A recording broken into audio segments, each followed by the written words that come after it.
yours. Thank you. Hey everyone, I'm sure you've heard a lot of pitches today, so I promise you I'm not here to pitch. I run a company called Onloop, and our mission is to make every manager a great manager with applied AI. We work with amazing technology companies like Stashaway in Singapore, Seek Now and Beyond Meat in the US, and leading creative agencies. So you want to find out more about Onloop, please go to onloop.com or visit our booth at S05.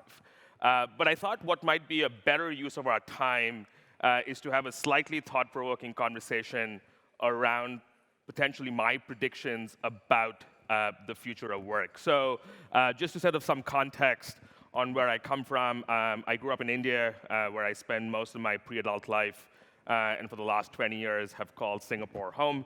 I'm a proud Singaporean, but I've also spent a lot of my professional career either at US companies or in the US. I started my career as a management consultant in Southeast Asia, and then after getting an MBA at Stanford Business School, spent time in finance and tech, most recently at a company called Uber for 3.5 years before starting Onloop in 2020.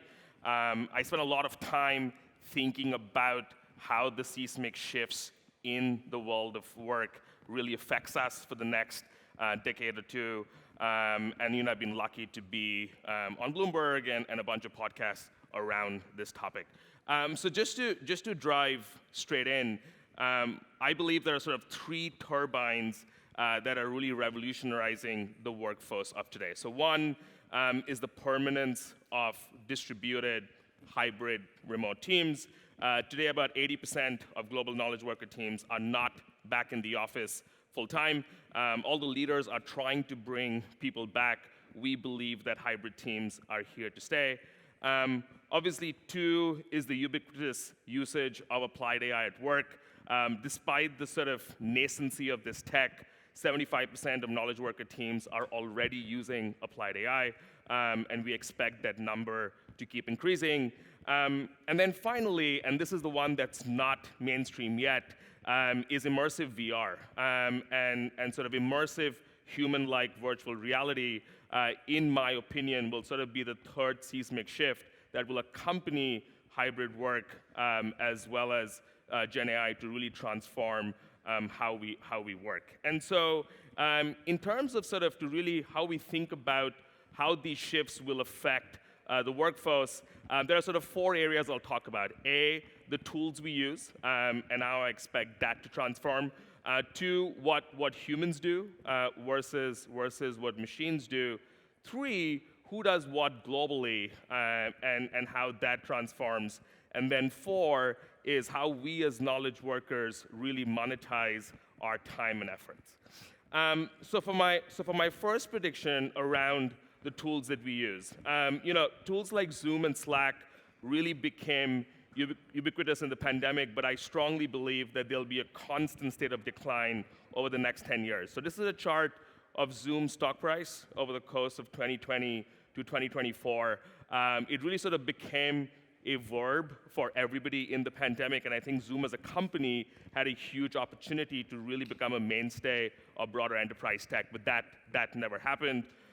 Alongside Slack's being in the news for all the wrong reasons lately, there are sort of a bunch of companies, Glue, Campfire, et cetera, building sort of AI native Slack clones. They got in the press last week around sort of using user data as a default opt-in to train their models, as well as sort of Microsoft Teams has been able to massively dwarf Slack's base over the last few years. And we, as a company, are really thinking about how we deeply integrate into platforms like Teams. And for us, those investments mean that we have to predict sort of where tools go, and I think that's going to evolve greatly.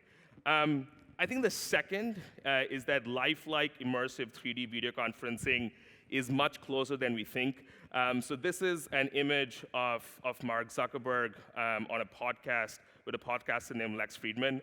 And the images that you see here are lifelike avatars built by Meta, which they call codec avatars. Now, the friction is that to build these avatars, you have to spend a few hours in the Meta office today, and that sort of prevents that technology from becoming mainstream. But as sort of time goes by, we expect that friction to greatly reduce.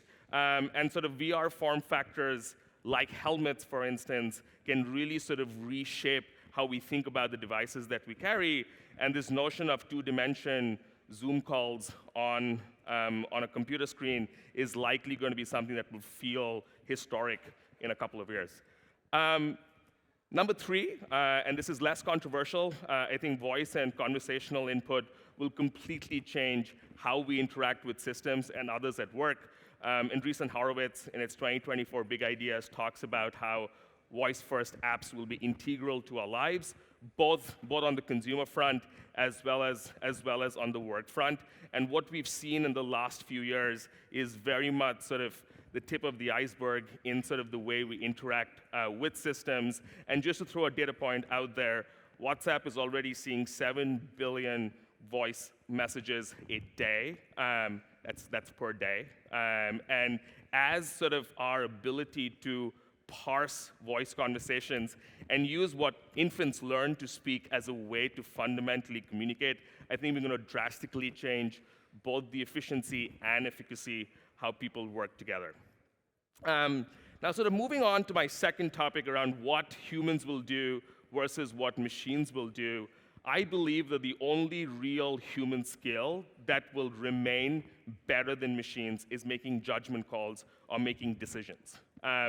Everything else cognitively, machines will be better at. So this is a sort of ChatGPT created image of a human being making decisions at work surrounded by robots.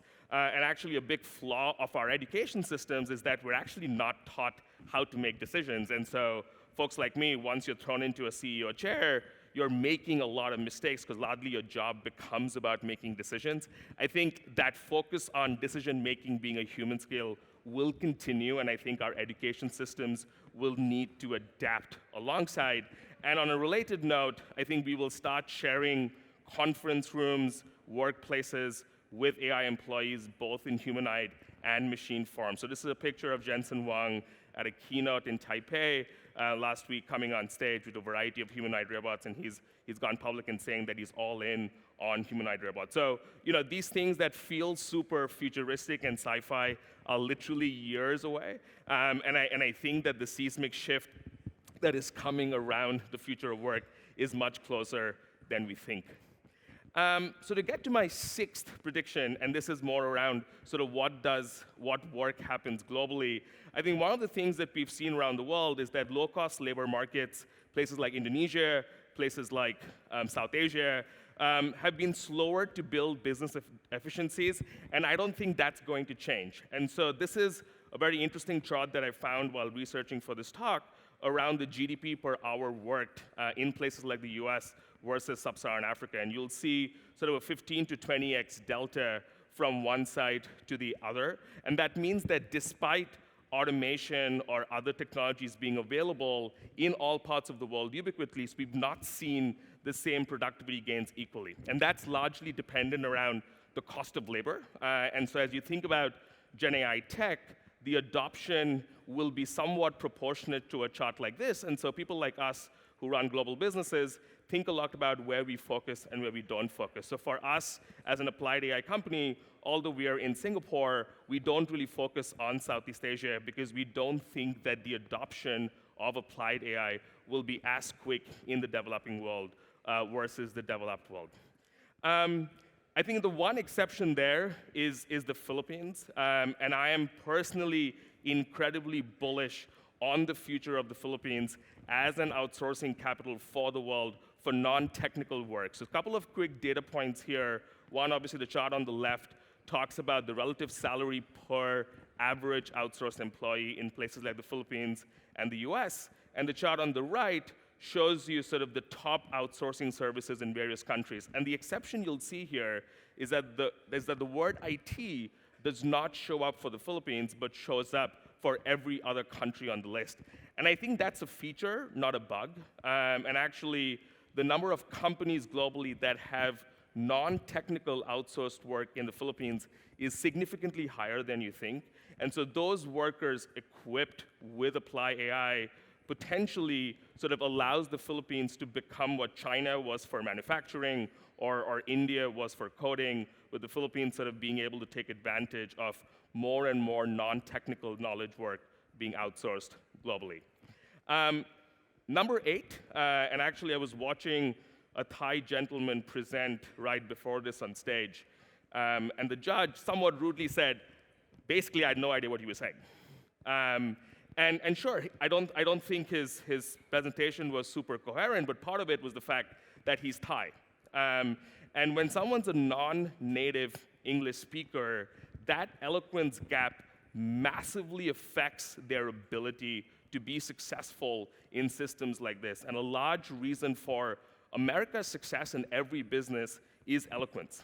And what I am extremely excited about is the ability for us to sort of equalize the level of eloquence people have around the world, whether they're a native speaker or sort of grew up with a different accent, so that opportunity gets more equalized and people can actually benefit from what they're good at versus sort of what they're able to communicate. And sort of a lot of our work around managers and their teams is to take away the politics and visibility bias that exists in organizations because of gaps in eloquence.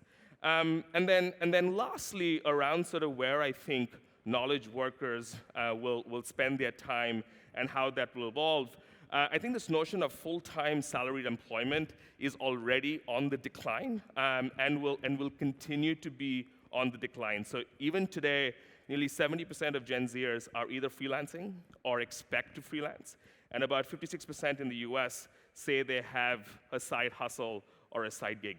And these are very, very high numbers. Now, part of this is sort of people's affordability requirements in developed countries. Obviously, inflation's been very high. But the other is also people's desire to build a portfolio career and build a career that spans multiple projects, multiple protocols, multiple companies. And I think that this is an excellent use case for tokenization as we thinking about our most precious resource, which is our time, as a finite set of tokens that we allocate to various businesses or various projects. And companies can choose to sort of take us exclusive, whereby we work on only one project, but there's probably a premium that would come with that. And actually, given that 70% of sort of full-time work can be largely replaced by Gen AI technologies, further sort of puts that pressure on how we think about what we do as knowledge work.